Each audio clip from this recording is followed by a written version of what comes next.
Hello everyone. Today we are turning back the clock to 1959. We find ourselves in the sunny coastal city of Mar del Plata, Argentina. In the world of chess, this was a pivotal moment. A 16-year-old boy from Brooklyn was beginning to shake the very foundations of the game. That boy, of course, was Bobby Fischer. At the time, the world was watching to see if this American teenager could truly challenge the Soviet hegemony.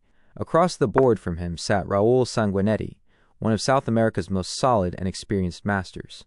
Sanguinetti relied on his veteran poise and a rock-solid defensive style. But on this day, he wouldn't just face a defeat. He would witness a masterpiece of endgame technique. Fischer was about to show the world how a single, humble pawn could be transformed into a winning weapon.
The late 1950s were dominated by the Soviet school of chess.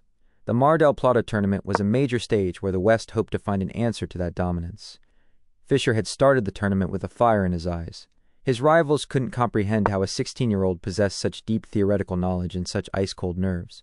The match against Sanguinetti was the moment Fischer proved he wasn't just an attacking player. He was an endgame surgeon who could win even when the fireworks of the middle game had faded.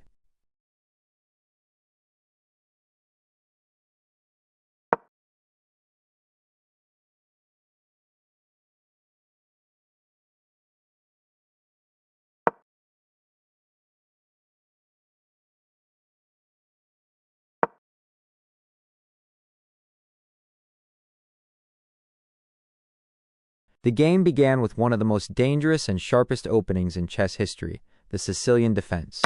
Fischer was playing with the white pieces, and everyone expected him to launch a direct mating attack. However, Fischer chose a different path.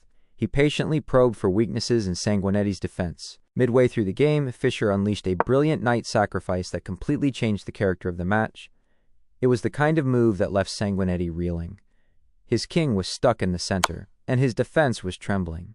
But instead of trying to end the game immediately, Fischer began to grow his advantage inch by inch, slowly suffocating his opponent. This was the beginning of what players would later call the Fischer dread, the psychological collapse of his opponents before the game was even over.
The most interesting moment of the game was Fischer's decision to trade the queens. Most attacking players want to keep the queens on the board to hunt the king, but Fischer trusted his endgame.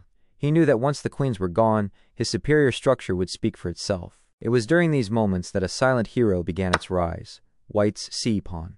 Fischer coordinated his rook and bishop so perfectly that Sanguinetti was forced to commit his entire army just to slow down the advance of this single pawn. As Fischer systematically cleared the board, that pawn transformed from a simple piece of wood into a candidate for a new queen. The spectators realized then, this game wouldn't end with a checkmate, but with the unstoppable march of a pawn.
As we reached the finale, Sanguinetti was in a state of total desperation.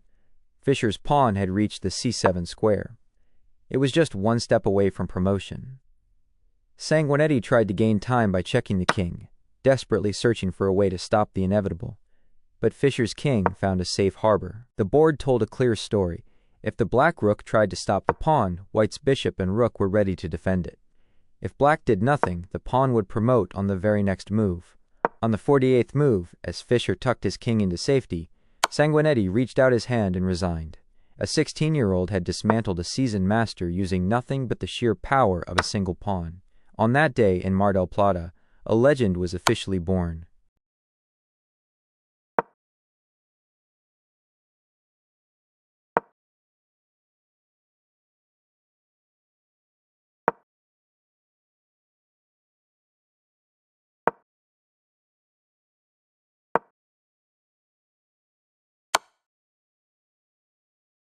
This game is a perfect summary of why Bobby Fischer is remembered as one of the greatest of all time.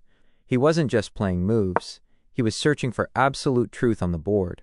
This clean victory against Sanguinetti was one of the first major steps on his journey toward the World Championship. That pawn wasn't just a piece, it was a symbol of Fischer's iron will and genius. How do you think Fischer would have performed against today's AI-powered Grandmasters? And who among the modern masters do you see carrying on his legendary endgame precision? Let me know in the comments. To make sure you don't miss any more of these legendary journeys, don't forget to like the video and subscribe.